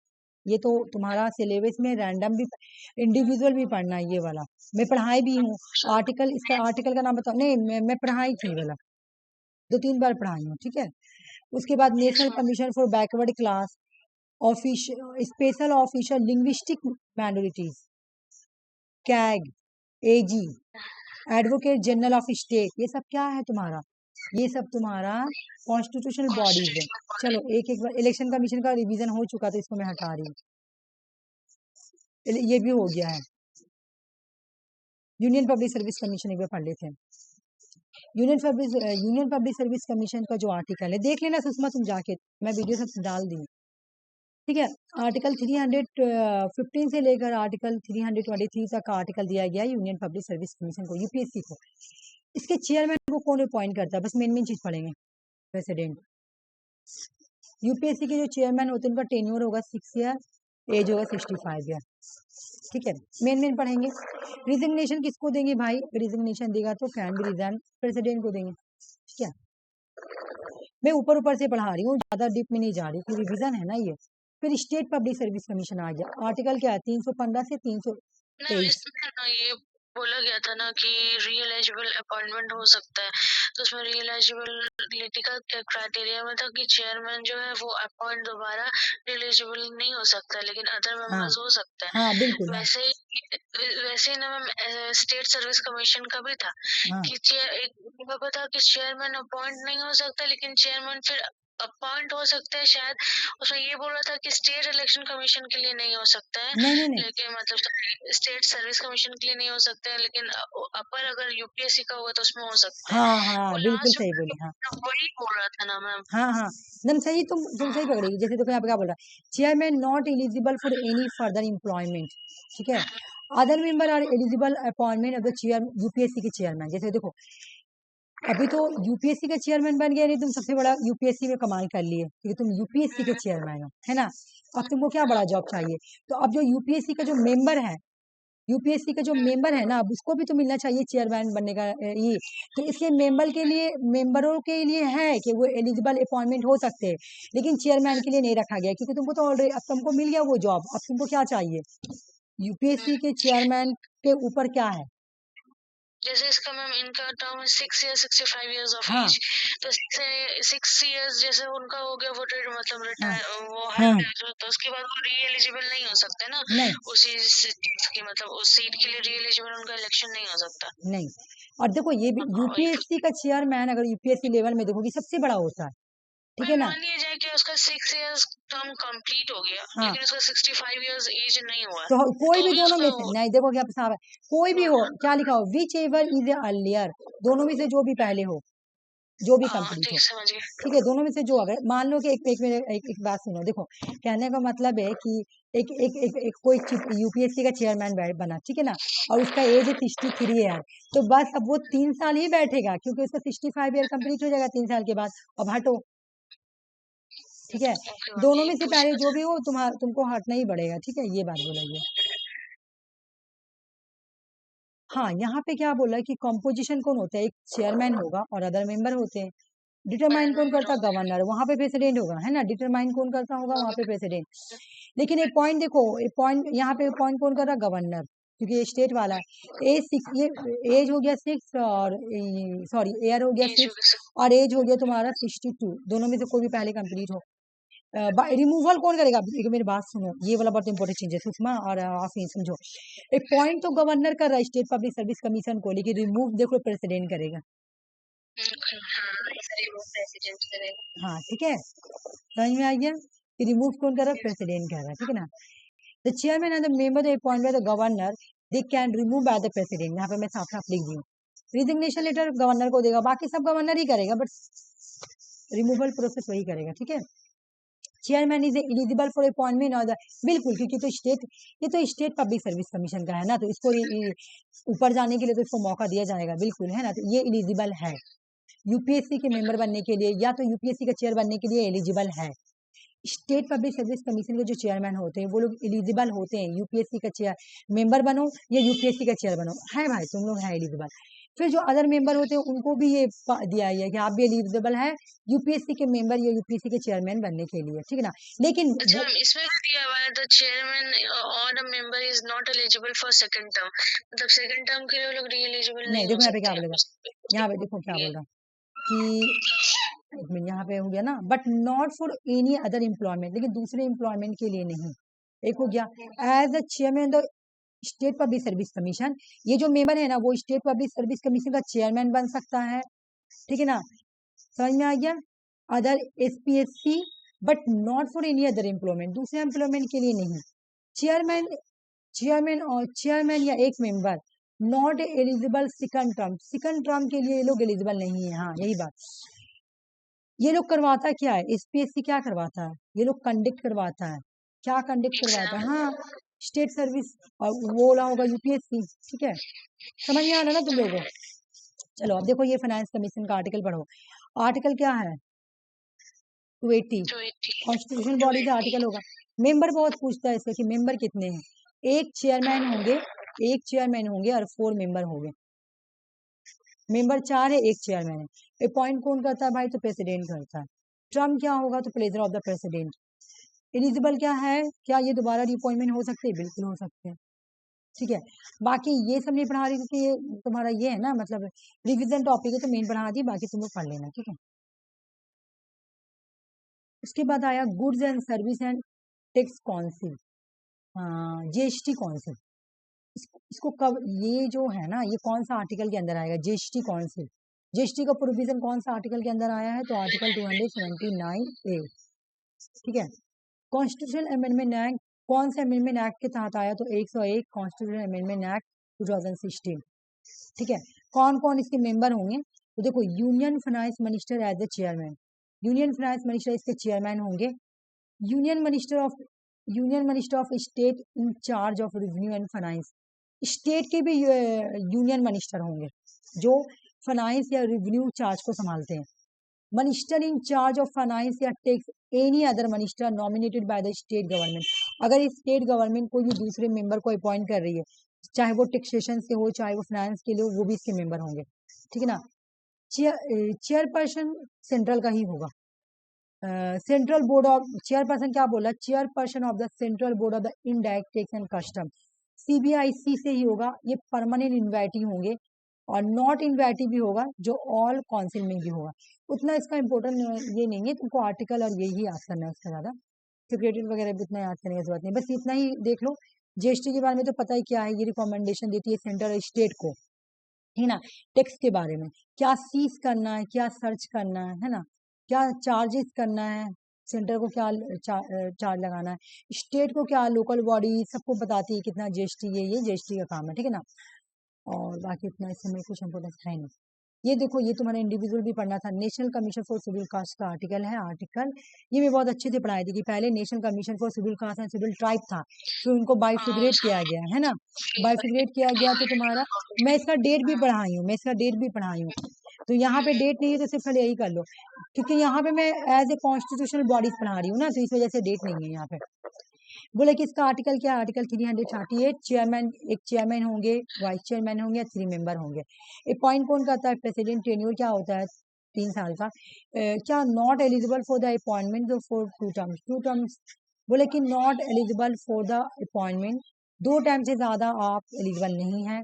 तो ये क्या करता है? जो तुम्हारा शेड्यूल ट्राइब्स होते हैं, है ना, उनको, उनके साथ अगर कोई एक्सप्लॉयटेशन करता है तो उसको, उसके अगेंस्ट ये कार्रवाई करेंगे। ये प्रोवाइड करते हैं और सेफ गार्ड देते हैं किसको? शेड्यूल कास्ट को। शेड्यूल कास्ट को प्रोटेक्शन देंगे सोशल में, इकोनॉमिक में, एजुकेशन में, कल्चर इंटरेस्ट में, ये सब में। ठीक है,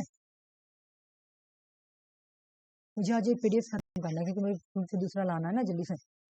national commission for schedule tribes, national commission schedule tribes का आर्टिकल मैं बताई थी ना कि शेड्यूल, देखो कास्ट पहले आ रहा, शेड्यूल कास्ट, है ना, शेड्यूल कास्ट सी पहले आ रहा, तो ये हो गया तुम्हारा ये वाला, फिर टी आ रहा तो टी हो गया तुम्हारा ए वाला।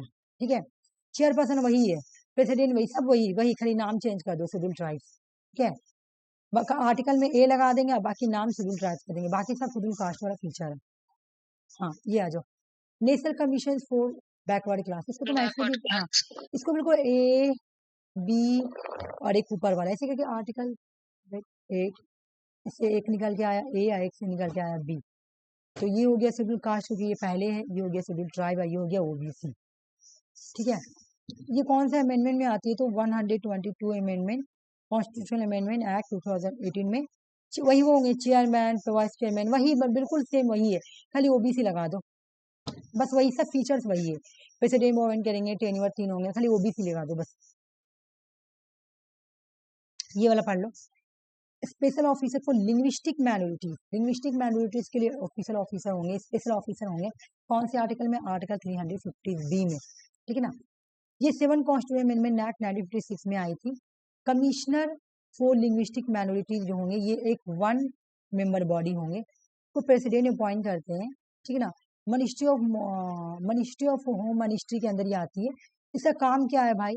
तो देखो यहाँ से समझ में आ रहा है, लिंग्विस्टिक माइनॉरिटीज को ही सेफ गार्ड करने के लिए आई है। देखो, the monitor implementation the safe guard through the questionnaires, visit, conference, seminars, meetings, view mechanism. अच्छा यहाँ देखते हैं, to investigate all matter related to safeguard linguistic minorities से रिलेटिव जो भी सेफ गार्ड होगा, जो भी उनसे रिलेटिव मैटर होगा, उसको वो क्या करेंगे? इन्वेस्टिगेट करेंगे। जो उनको ज़रूरत रहेगा कि उनके सेफ गार्ड के लिए मुझे क्या क्या करना है, तो लैंग्विस्टिक माइनॉरिटीज़ के लिए जो भी प्रोटेक्शन चाहिए, जो भी सेफ गार्ड चाहिए, वो कौन करके देता है? वो CLM करके देता है, मतलब लैंग्विस्टिक माइनॉरिटी करके देता है। ठीक है,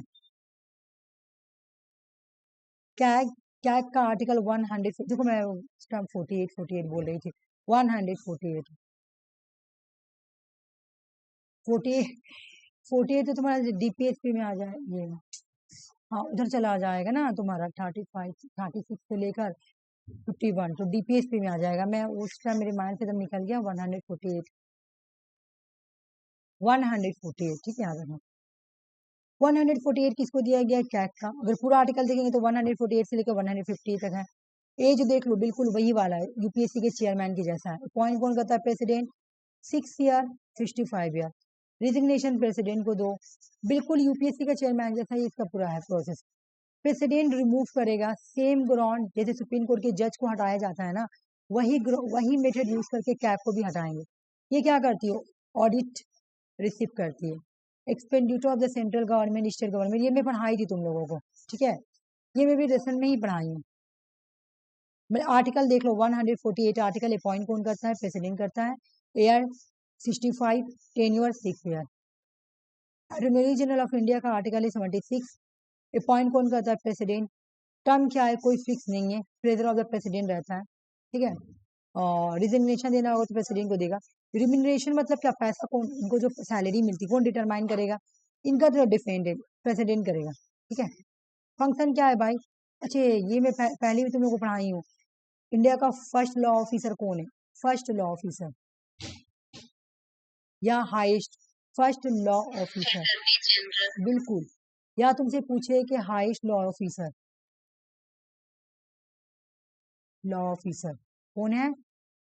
अटॉर्नी जनरल ऑफ इंडिया। इससे पहले जो मैं पढ़ाई ना उसके अंदर साफ साफ लिख के लाई है। ठीक है, एडवोकेट जनरल, देखो जब सेंट्रल में तुम देखोगी, सेंट्रल में तो तुमको अटॉर्नी जनरल ऑफ इंडिया मिलेगा, लेकिन स्टेट में देखोगी तो तुमको advocate general of the state मिलेगा। वही का स्टेट कर दिया गया, ठीक ना, advocate general of the state, article 165। Appoint कौन करेगा? गवर्नर। कोई फिक्स टर्म नहीं, बिल्कुल उसी की तरह। रिजिग्नेशन गवर्नर को देंगे। सैलरी रिम्यूनरेशन कौन डिटरमाइन करेगा? गवर्नर। और ये क्या, इसका काम क्या होगा? बिल्कुल वही वाला काम जो तुम्हारा ऊपर इधर, ये स्टेट का हाईएस्ट कोर्ट, ये स्टेट का लॉ ऑफिसर होगा, ये स्टेट गवर्नमेंट का लॉ ऑफिसर होगा। ठीक है, अच्छा यहाँ पे बहुत शॉर्ट कोट में लिखा हुआ, अगर तुम लोग देखना होगा तो देख लेना, बाकी ये सब तुम्हें पढ़ाई चुकी थी, इसको पार कर रहे हैं। स्टैट्यूटरी बॉडी देख लेते हैं। बोले there are non constitutional body. Statutory body किसको बोलते हैं? जो नॉन कॉन्स्टिट्यूशनल बॉडी है, they do not find any mention in the constitution, इसके बारे में कॉन्स्टिट्यूशन में कहीं भी मेंशन नहीं है। They are also important body due to the their function, वो अपने फंक्शन की वजह कर लेकिन इंपॉर्टेंट हो जाती है। लेकिन ये क्रिएट कैसे किया था? इसको कोई एक्ट दिया था, पार्लियामेंट क्या करती है? इसको एक्ट दे देती है। जब पार्लियामेंट इसको एक्ट दे देती है तो हम इसको बोलते हैं स्टैट्यूटरी बॉडी। ठीक है ना, कौन कौन सा स्टैट्यूटरी बॉडी एक बार देख लेते हैं। अच्छा ये अपना पावर कहाँ से लेगी?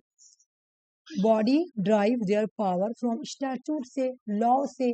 पार्लियामेंट देगी, पार्लियामेंट कोई लॉ बना दी, कोई स्टैट्यूट बना दी, उसी से देगी पावर, उसी को लोग बोलते हैं स्टैट्यूटरी बॉडी। स्टैट्यूटरी बॉडी जो है वो देख लो, ये वाला बहुत इंपॉर्टेंट है, नेट में क्वेश्चन आया था इस बार। National commission for women 1992,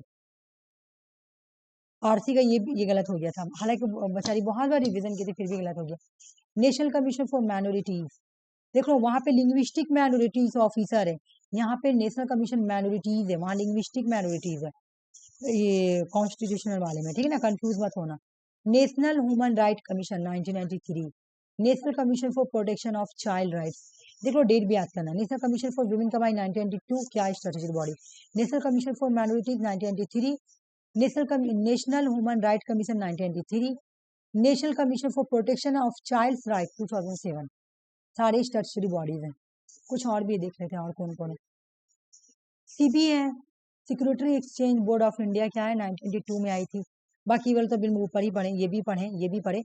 national green tribunal 2010 की है, क्या ये स्टैट्यूटरी बॉडी है, ठीक है। आधार, आधार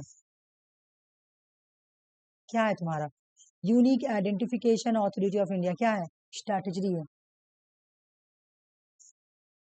CBC, CBC central vigilance commission क्या है तुम्हारा, स्ट्रैटेजी 2003 में स्ट्रैटेजी बनी है, ठीक है। बाकी तो और इसमें इतना कोई इम्पोर्टेंट है।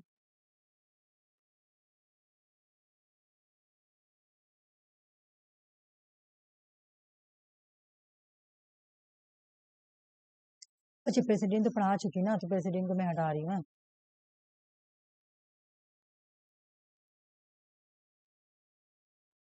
क्वेश्चंस करो, कुछ क्वेश्चंस हैं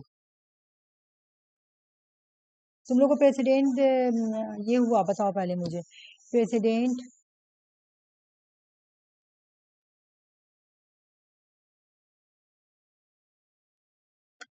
चलो इसका आंसर बताओ, who was the president of India during the, नहीं नहीं ये मत,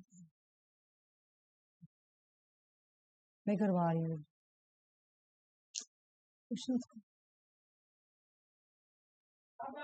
ये वाला कर कर आई थी, वो क्वेश्चन करो तो। स्टेट लेजिस्लेटिव में किस किस पे कानून बनाएगी, स्टेट लेजिस्लेटिव किस किस पे कानून बनाएगी, ये वाला कल मैं करवाई थी। कल स्टेट लेजिस्लेटिव में रिवीजन करवाई थी, तो ये वाला करवाई थी, स्टेट लेजिस्लेटिव असेंबली। बोलो अंजलि, ये आफरीन। Option C.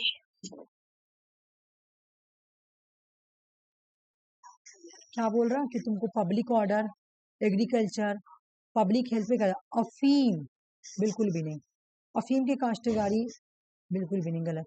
सिर्फ public order, agriculture, public health, sanitation आ जाएगा तुम्हारा, टॉयलेट वगैरह ले ली, टॉयलेट सैनिटेशन, ये सब काम कौन करेगा, इस पे स्टेट ही करेगा, ठीक है।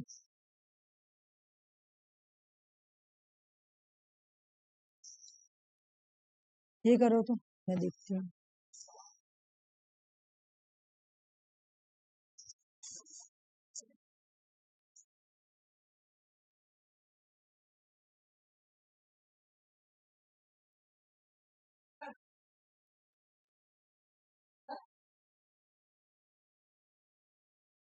ए नंबर यहाँ पे दिया हुआ है, ठीक है, ऊपर चला गया।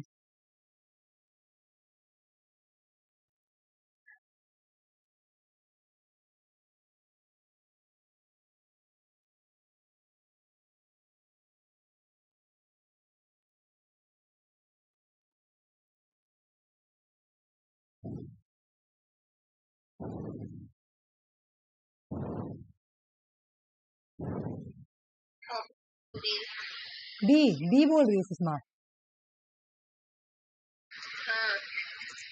मैं बोलूं इसका आंसर, ये 1/3 थोड़ी था, ये तो सिंपल मेजोरिटी हो जाएगा, 2/3 था ना, ऑप्शन डी।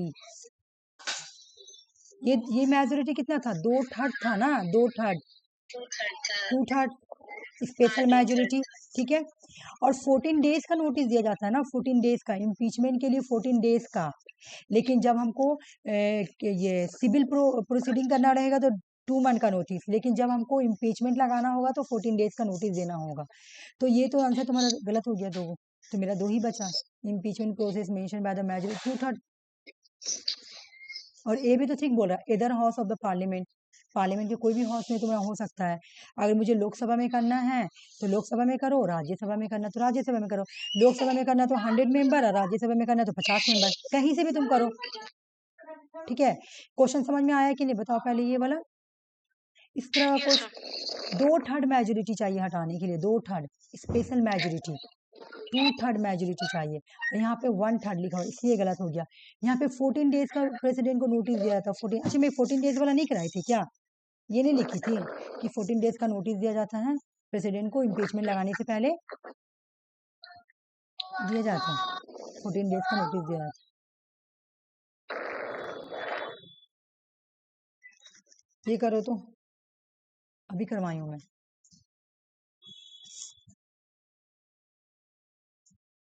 इम्पीचमेंट, हाँ ऑप्शन डी मैम 61। हाँ बिल्कुल सही बोले, 61 में बोला गया इम्पीचमेंट,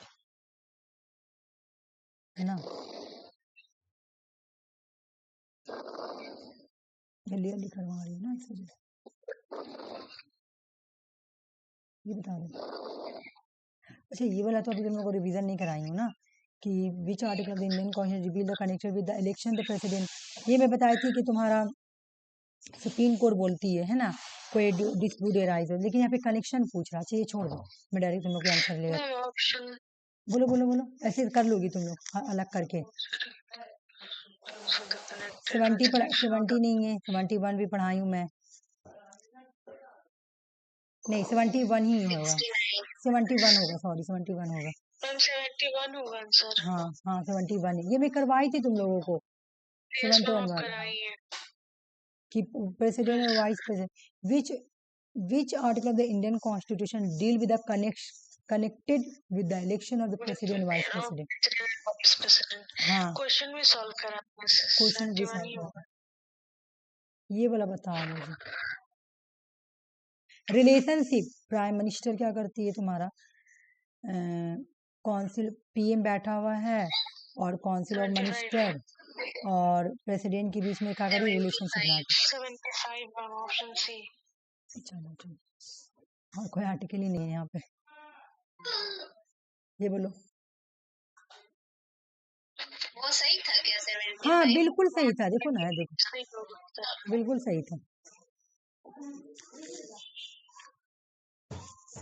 अच्छा ये छोड़ो ये छोड़ो, ये उतना इम्पोर्टेंट नहीं, छोड़ो इसको हटाओ, ये मैं पहले शुरुआत में कराई थी, तुम लोग रिवीजन की।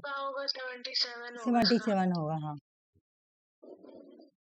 ये बताओ कौन नहीं पार्टिसिपेट करते हैं, not participate in the election president, president के इलेक्शन में कौन पार्टिसिपेट नहीं करते हैं।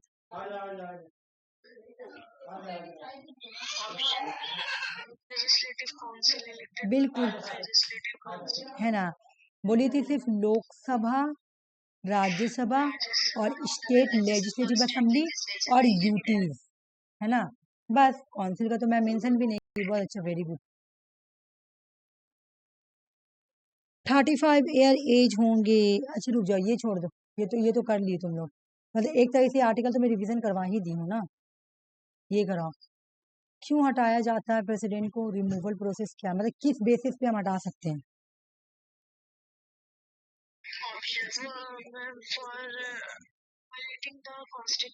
बिल्कुल हाँ हाँ,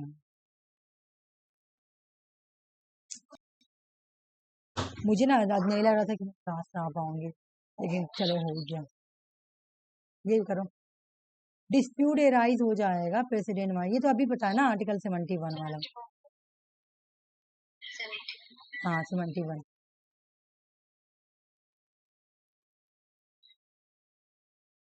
करो क्वेश्चंस, देखो कोई आंसर क्या है, क्वेश्चन समझना, प्रेसिडेंट, क्वेश्चन बहुत अच्छे से समझना, फिर प्रेसिडेंट का वैकेंट हो जाता है तो कौन जाके भरता है, वाइस प्रेसिडेंट, ये थोड़ा घुरा के पूछा है question, vice president, seat vacant होगा तो कौन करेगा, ये वैकेंट सीट को पूरा वाइस प्रेसिडेंट, अगर वाइस प्रेसिडेंट भी प्रेजेंट ना हो तो कौन करेगा, ये पूछा है, बहुत क्वेश्चन घुमाया, chief justice of India, supreme court, sorry chief justice of supreme court, ठीक है, इसलिए मैं क्वेश्चन को इतना इंपोर्टेंट नहीं दे रही हूँ। एक बार ये वाला फर्क पढ़ लेते हैं, यूएस प्रेसिडेंट और ये, फिर ये पीडीएफ कंप्लीट हो जाएगा। यूएस के प्रेसिडेंट जो होता है ना, वो हेड ऑफ द स्टेट भी होता है, हेड ऑफ द गवर्नमेंट भी होता है, जबकि इंडिया का presidency only head of the state होता है। यूएस के प्रेसिडेंट के बाद रियल एग्जीक्यूटिव पावर होती है, और इंडिया के प्रेसिडेंट के पास नॉमिनल, वो सिर्फ नॉमिनल हेड होता है, वो ट्यूटलर हेड होगा, ब्रिटिश मोनारिक के जैसा होता है, ब्रिटिश मोनारिक के जैसा। इसका टर्म 4 ईयर्स होते हैं, और मैक्सिमम 2 टर्म्स के लिए बैठ सकते हैं। यूएस में जो प्रेसिडेंट है वो सिर्फ 2 बार ही बन सकते हैं, जैसे बराक ओबामा अब नहीं बैठ सकते क्योंकि 2 बार बैठ चुके हैं, डोनाल्ड ट्रम्प अब नहीं बैठ सकते हैं क्योंकि 2 बार हो गया उनका। हाँ, ये 5 टर्म्स, इनका एयर क्या होता है, टेन्योर 5 ईयर होगा, लेकिन कोई लिमिट्स नहीं है, जितना बार बनना चाहे बन सकते हैं। ये actual head of the government होते हैं, और एग्जीक्यूटिव ऑथोरिटी इनके पास होती है। ये तो सेरेमोनियल हेड होते हैं, सिर्फ नाम का हेड होते हैं, रियल पावर तो प्राइम मिनिस्टर और काउंसिल ऑफ मिनिस्टर के पास होती है, ठीक है। फिर बोल रहा है कि यूएस के जो president is not a part of the, कोई भी लेजिस्लेचर या कोई भी लेजिस्लेचर को ना तो वो कोई लेजिस्लेचर का पार्ट होता है और ना तो वो कोई लेजिस्लेचर के लिए रिस्पॉन्सिबल होता है, जबकि प्रेसिडेंट जो होता है वो पार्लियामेंट का पार्ट होता है और कोई भी काम करता है किसके एडवाइस पर, काउंसिल ऑफ मिनिस्टर या प्राइम मिनिस्टर के एडवाइस पे ही काम करेगा आर्टिकल 24 के अकॉर्डिंग। ये दोनों में फर्क है।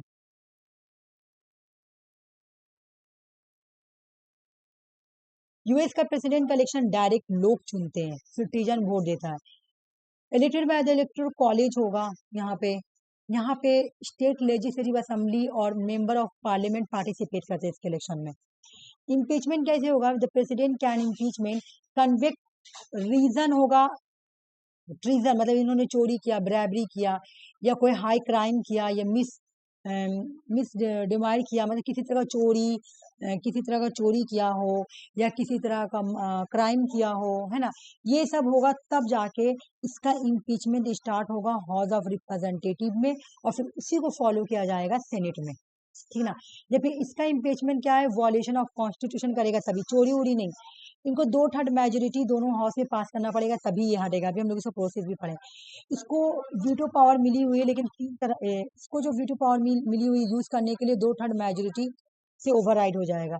इसको 4 तरह का वीटो पावर मिली हुई है, इसको सिर्फ 2 तरह का, यहाँ पे 3 तरह का वीटो पावर है और यूएस में स्ट्रॉन्ग वीटो पावर है, यूएस में स्ट्रॉन्ग वीटो पावर है क्योंकि वो तो हेड तो वही है। It is the US member of the cabinet और यूएस में मेंबर ऑफ द कैबिनेट और not member of the Congress, मतलब यूएस में जो कैबिनेट का मेंबर होता है वो कांग्रेस का मेंबर नहीं होगा। कांग्रेस किसको बोलते हैं, वहां के पार्लियामेंट को, और ना वो रिस्पॉन्सिबल होगा। The cabinet member are appoint by the president, appoint करेंगे, they are liable to be dismiss by the president, president appoint करेंगे, प्रेसिडेंट ही डिसमिस करेंगे। अमेरिकन प्रेसिडेंट के पास पावर बहुत ज्यादा होता है। Determine the policy the government independently without external interference, कोई इंटरफेरेंस नहीं करेगा, वो अपना डिसीजन खुद लेंगे, उसके पास पावर ज्यादा है इंडिया के प्रेसिडेंट के कंपेरिजन। इंडिया प्रेसिडेंट नीड हर काम करने के लिए उसको council of minister, prime minister से एडवाइस लेना होगा। यही जो भी काम होता है गवर्नमेंट ऑफ इंडिया का, जो भी एग्जीक्यूटिव एक्शन लिए जाते हैं वो प्रेसिडेंट के नाम पे ही होते हैं, लेकिन इनका कोई पावर चलता नहीं है। हो गया कंप्लीट, खत्म हो गया। ये वाला क्वेश्चन का आंसर जल्दी से बताओ कि parliament not session, parliament session में नहीं है। प्रेसिडेंट क्या करती है, ऑर्डिनेंस पावर को यूज कर लेती है, लेकिन उसको पार्लियामेंट में कितने दिन के अंदर रेटिफाई करवाना पड़ेगा, कितने दिन, मैं इसको अभी हाल पढ़ाई हूँ। ऑर्डिनेंस का आर्टिकल 1 2 3, हाँ 6 वीक में जाके उसको फिर से रिजेंबल करवाना पड़ेगा पार्लियामेंट में, है ना, नहीं तो वो सीज हो जाएगी, ठीक है ना। कंप्लीट हो गया ये पीडीएफ। नॉट द, कौन सा पावर नहीं दिया गया इंडिया के प्रेसिडेंट को, क्वाली नहीं, पॉकी, सॉरी क्वालिफाइड, हाँ सही बोली, क्वाली, सही बोली क्वाली, सही बोली। चलो ठीक है, तो कंप्लीट हो गया ये वाला पीडीएफ। चलो लो ये जल्दी से सॉल्व करो, फिर आसान हो जाएगा 6 बजे से, ये लास्ट क्वेश्चन आसान हो जाएगा ना, इस वजह से थोड़ा सा जल्दी। चलो